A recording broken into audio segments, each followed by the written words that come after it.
Hi, my name is Lisa Casmer. Technically, I should be calling myself Dr. Lisa Casmer because I have a PhD in modern European history, which is usually described as the French Revolution to the present. If you are a specialist in British history, which I actually am, you would probably use the date 1688 to the present. I can get into the reasons for that at some future point. What I wanted to do today was essentially lay out one of my biggest issues with the misuse of history.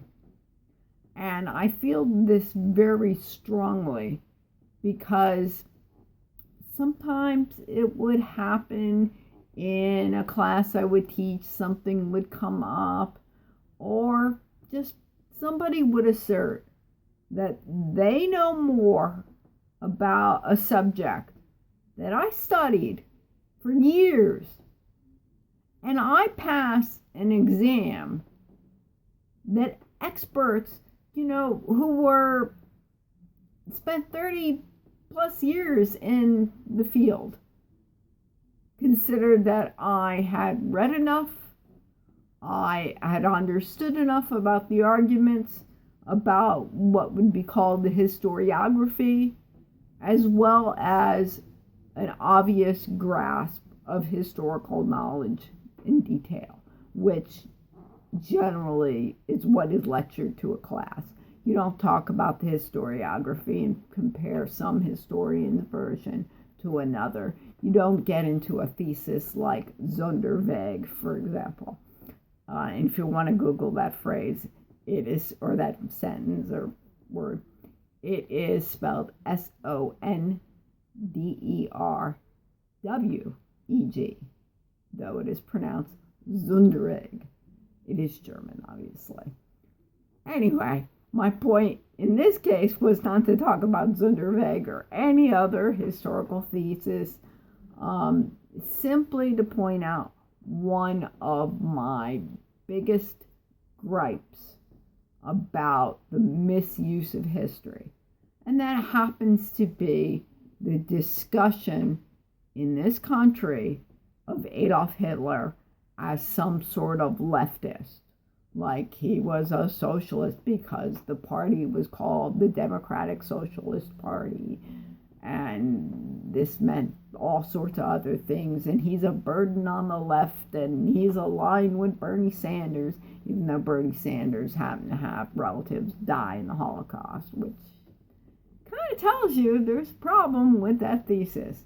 Why would he embrace some kind of political ideology that led to the deaths of people he was actually connected to in terms of his lineage? It doesn't really work, does it? That should give you a clue as to why that would be annoying. And not only for people who were directly affected by that. And for the record, I am of Polish extraction, basically, more or less Eastern European. So, and as I put it, essentially being Polish in the 20th century meant you had Hitler on one side and Stalin on the other. It's the world's worst Oreo cookie in my point of view. Nonetheless, let's get back to the task at hand, which is simply to discuss why National Socialism became what it was and why the Nazi Party is simply not leftist. It's nothing of the kind.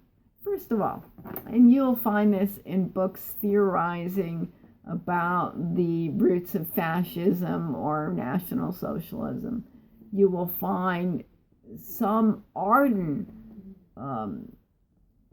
grasp or need to stress the future and prospects of a people as if that people is a race.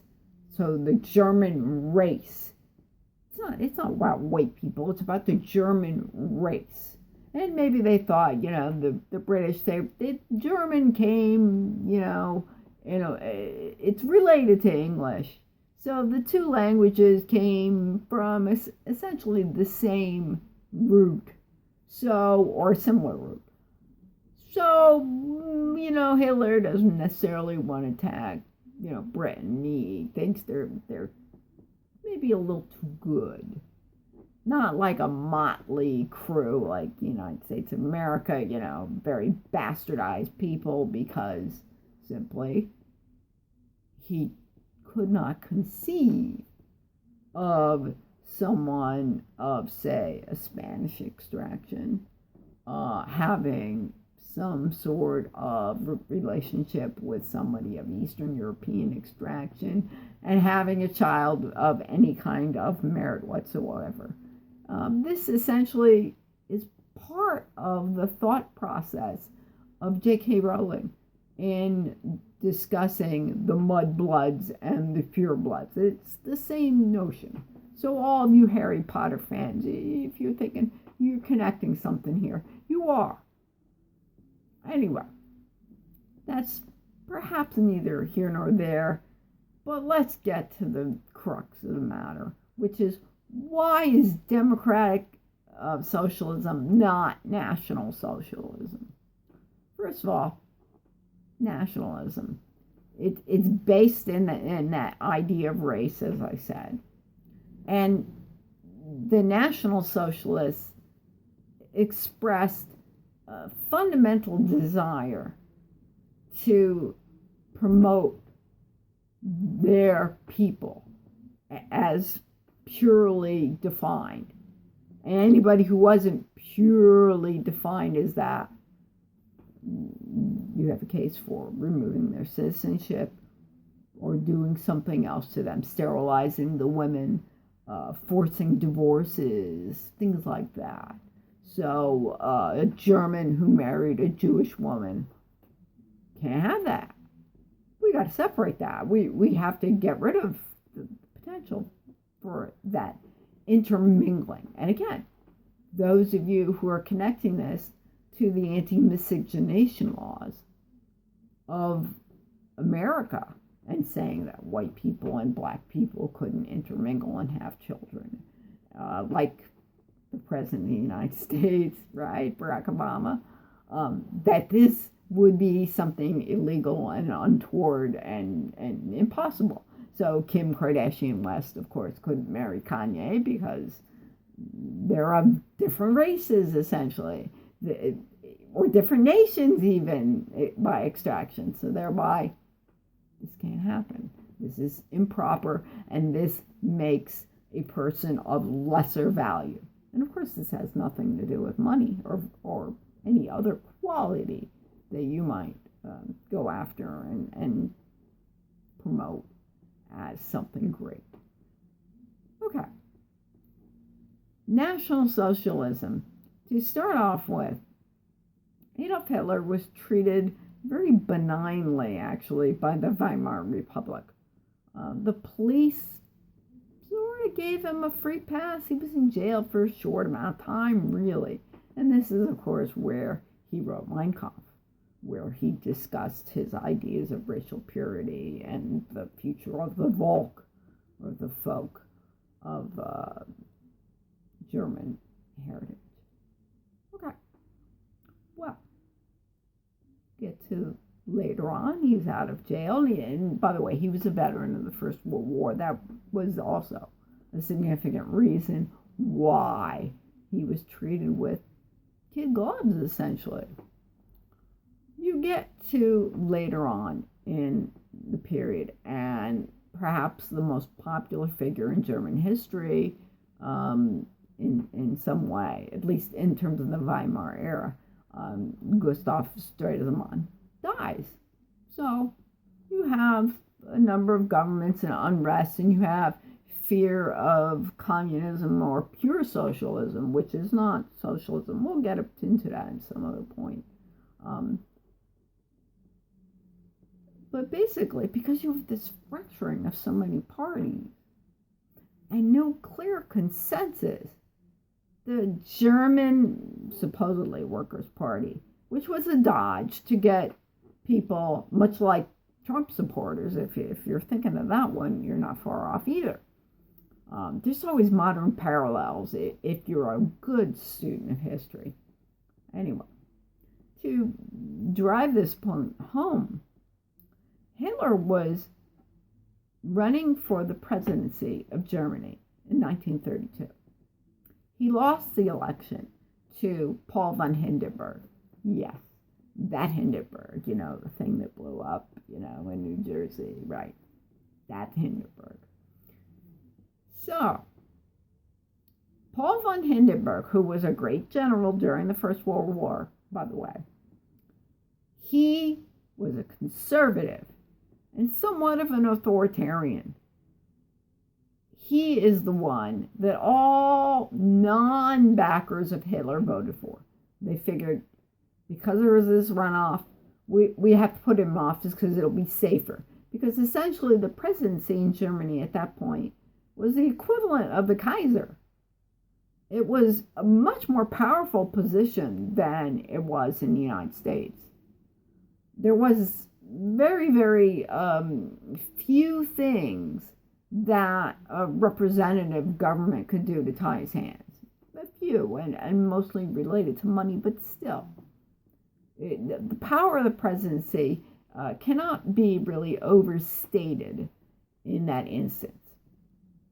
But Paul von Hindenburg, upon winning the presidency in 1932, in January of 1933, decides to name Adolf Hitler Chancellor of Germany, which was essentially the equivalent of the prime minister, the equivalent of the person who's running the day-to-day government. Now, the only person who could potentially fire or otherwise force resignation of Hitler was Paul von Hindenburg. He looked at things mostly by the influence of a grandson, but he looked at Hitler as somebody that conservatives could control, and they could essentially gain in popularity through him. That he had a following, and they could basically pull in some of that following to themselves.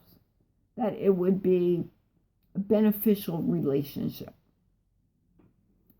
So a conservative names Hitler Chancellor.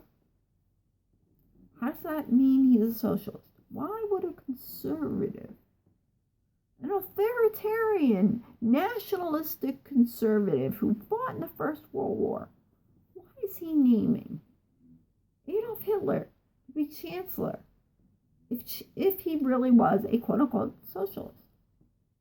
Doesn't make any sense. It never will. Unless you realize that's not true. He can't be. Then you follow this with some of the actions that immediately followed Hitler being named president, and the Enabling Act that was passed in March of that year, 1933, which gave him basically all-consuming powers. That powers were ceded from the legislature to make Hitler essentially a ruler. Now, a ruler with one boss. But that boss died in 1934. So once Paul von Hindenburg died, there was nobody to challenge the authority of Adolf Hitler. Nobody. He had effectively, before Hindenburg's death, he had jailed socialists. He had banned their party from existence. Now, again, these facts don't make sense if you're going to still float this idea that he's some kind of socialist. Why would a socialist get rid of other socialists? Wouldn't he want alliances with these people? Wouldn't he want to promote ideas of their kind? No, nothing of the sort. all German workers were essentially property of the German state. So if you want to call that a union, it's kind of like bondage more than a union per se, because unions were banned. There wasn't any right of workers to negotiate. And this is, of course, why bankers and business interests heavily invested and promoted Hitler as the ruler of Germany. They made money. Companies were created in the 30s, and the greatest example is Volkswagen, of course, the people mover, which is the translation basically of Volkswagen. And a very interesting thing came across. While Jewish people were losing their rights of citizenship, were losing their ability to marry whoever they wanted and to have children and the like, people of pure German background were not only encouraged to marry, they were given money. And the money, it first became a loan, but every time a German family had a child, part of the debt was written off. So if they had enough children, they didn't owe anything, right? Promoting the population of the pure people. Again, part of this nationalistic promotion of an idealized German population. This has nothing really to do with National Socialism as a socialistic. The promotion of a collective vaguely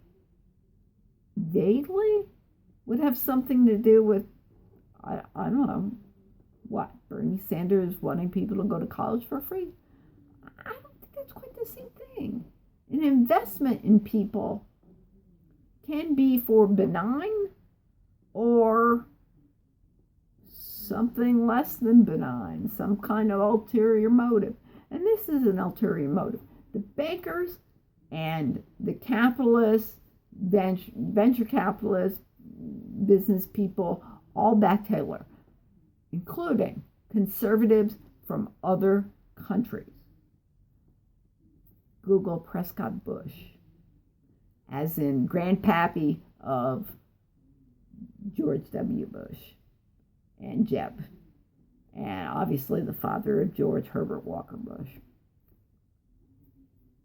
Those who actively wanted to undermine and, in fact, even try to get rid of Franklin Delano Roosevelt, they were of this mindset.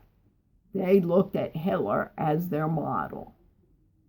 Now, he jails people who are socialists, some who are worse than that, or more ardent, or left than that, and obviously imprisoned. These were what became concentration camps, by the way. Okay. Now, you have the buildup of the military, the remilitarization of the Rhineland, and people who wanted to call this as what it was, a violation of the Versailles Treaty. They were shut down. Hey, he's got a right to do what he wants in his own country. Again, kind of nationalism that was expressed even in people who were outside of Germany, to let it slide. Now, you want to go to other issues. How about the fact that the only person who ever challenged Hitler actually became his ally, and that was Benito Mussolini, who was a fascist.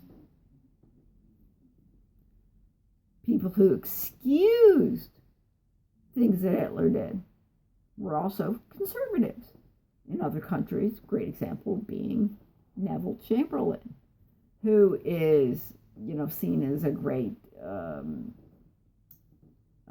do nothing. He's not a leftist, he's a conservative. So again, why would a conservative be making excuses and talking about peace in our time and essentially trying to cozy up with this man and cut a deal if there is this enmity based on politics? There wasn't. And it's especially visible when you look at Spain and the freely elected socialist government that was opposed by Generalissimo Francisco Franco. As in, yes, Franco is still dead. Thank you, Chevy Chase. This shows you that Hitler didn't care anything about socialism. Not at all. Not at all. He backed an avid fascist over a freely elected government, whether you want to talk about that being democratic or socialist or anything. It was a freely elected government. But because it wasn't the right kind of government, various conservative governments kind of looked the other way. They didn't take a stand. They didn't do much. Meanwhile, fascists like Mussolini and Hitler actively supported Franco. And Franco's side, of course, won. And he was the leader until he died in the 70s. Okay. One other point that I haven't mentioned, and it goes back a little bit from there, not too far. Essentially, any conceit, and there was an active con going on here in calling this some sort of workers' party or national socialist, like they cared about workers. Any conceit of this died around the time, actually, that Hindenburg died. It's known as the Night of Long Knives. Again, you can Google the Night of Long Knives, 1934. This is a purge of Hitler's supporters, specifically any that thought he gave any care to the rights of workers. He didn't. He was on the side of the corporations.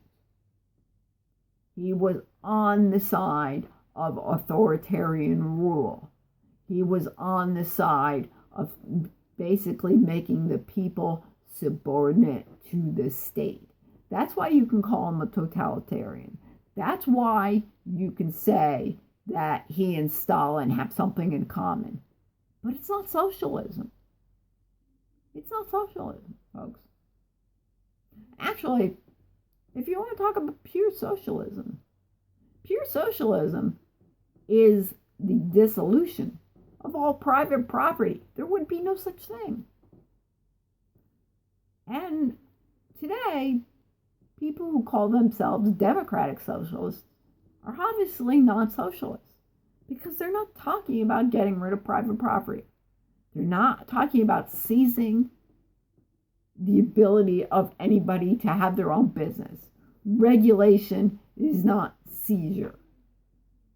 And jailing somebody for a crime is not the same thing. So, and I should add, if anybody's interested, fact-checking anything I said, I can recommend some authors for you. Sir Ian Kershaw, for one, Robert Gilladley for another, Belinda Davis. There's a lot of work that has been done in this field. Now, those who talk about somehow dismissing any of these facts to promote their pet theory, they're not students of history.